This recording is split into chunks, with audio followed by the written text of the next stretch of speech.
that Lyle?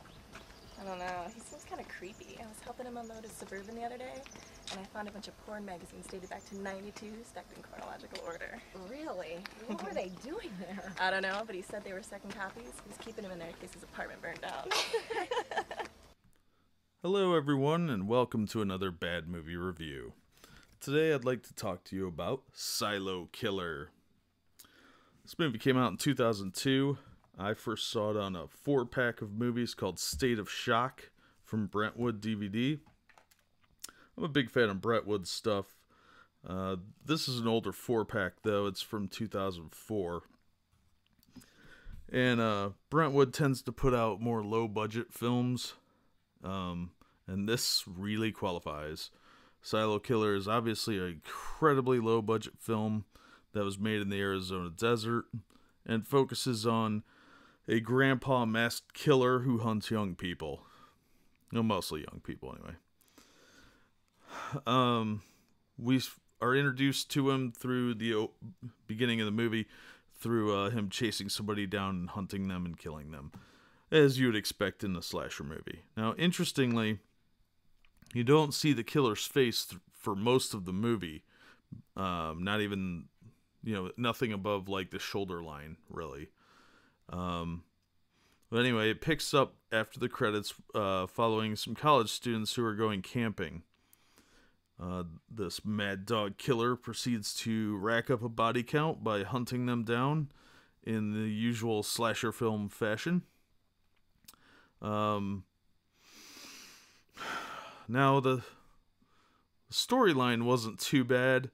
It was actually fairly good. The dialogue was really witty, I thought. They did a real good job with that. But the actual gore scenes were a little fake.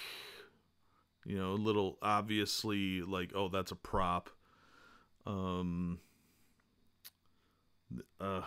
technical aspects really kind of hurt this movie.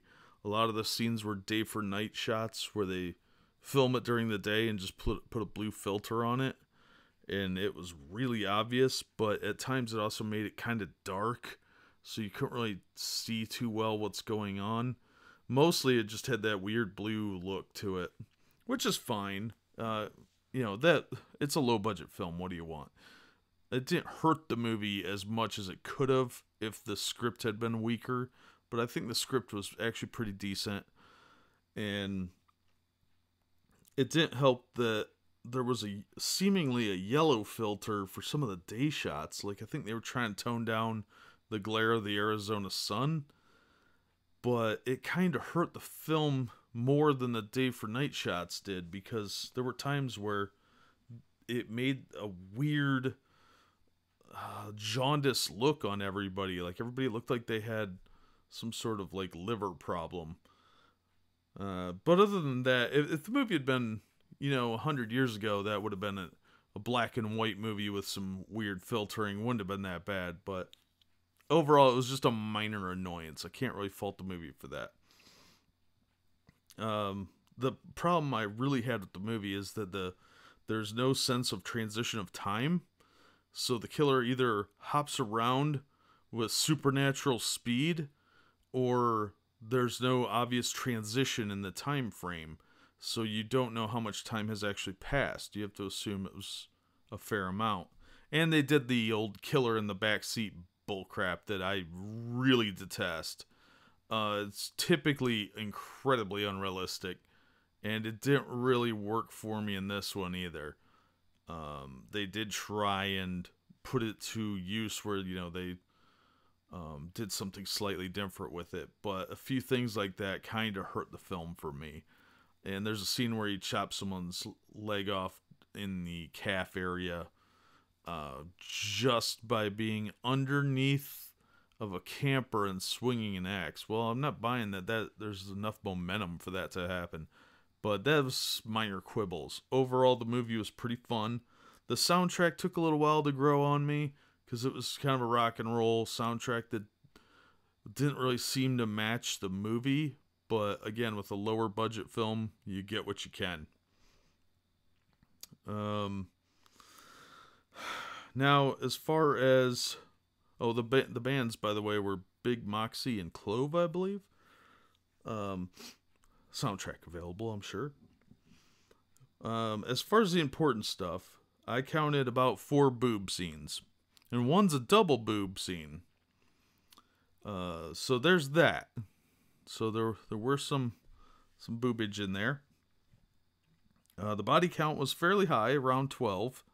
Maybe, I think 13 actually, but I only can remember about 12 of them. That's the ones the killer actually did. There's about 5 other deaths that are not caused by the killer. One's actually caused by one of the kids. And there's 2 scenes of man butt.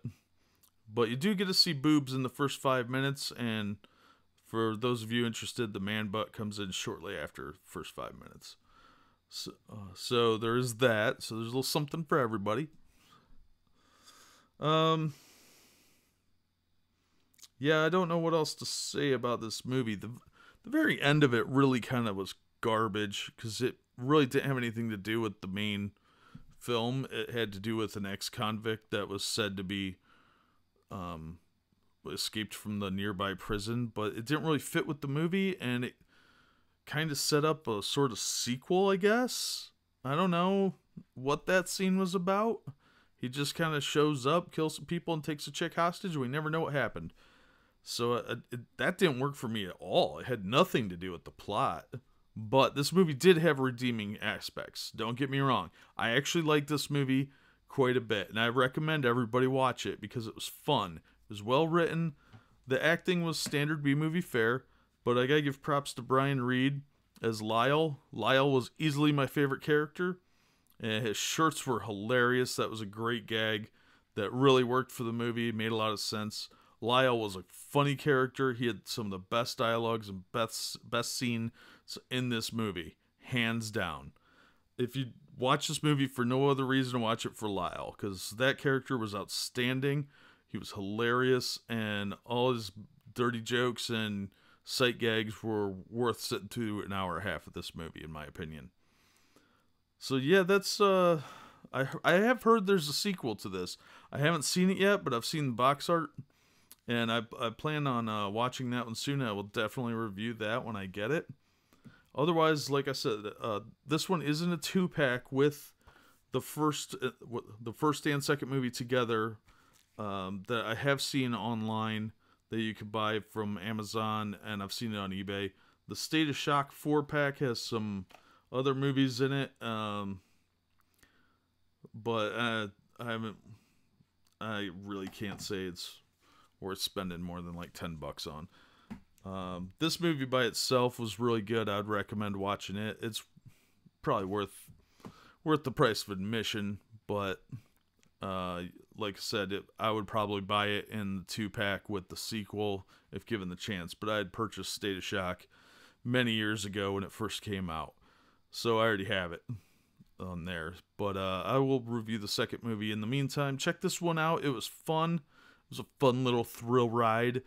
The title's catchy, but it should have been called Adventures with Lyle, because he was hands down the best character. The girls did a good job too. They were all pretty good actresses. The 2 ladies who enjoyed wearing the bikini tops and showing their boobs, they were funny too. They had a couple of good scenes. And the other ladies were good too, but they didn't really have a lot of character development with a couple of them. The blonde girl with the pigtails should have had more screen time.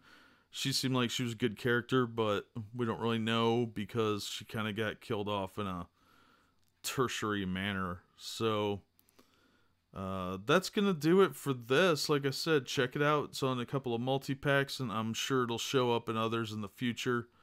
It's from 2002, so it's still fairly new as far as B movies go.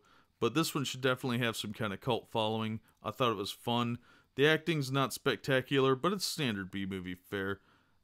It's worth a go. Slasher film fans might be a little disappointed, but don't watch it as a slasher movie. Watch it as a wacky camping comedy adventure. Yeah, and that should wrap it up here. So that's it for Silo Killer, and tune in next time for another exciting adventure, and check out some of the other reviews I've done and see what you think. And if you like what you hear, be sure and subscribe, hit that red button, see what happens, see what kind of shenanigans we can get into next time. And like this and share it with your friends. And we'll see you next time. Yeah! Yeah! The hell are you doing now? Lifting the white man's burden. Oh, yeah? Yeah. Hey-ya! Raise it, baby, raise it! I got an aunt that works in a power plant. She's got a third nut to prove it. That proves it, huh, Stu?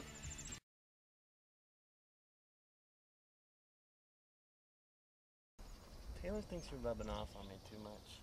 Dude, that's fucking perverted. If I'm rubbing off, you better be nowhere near me. Dead rabbit, oh.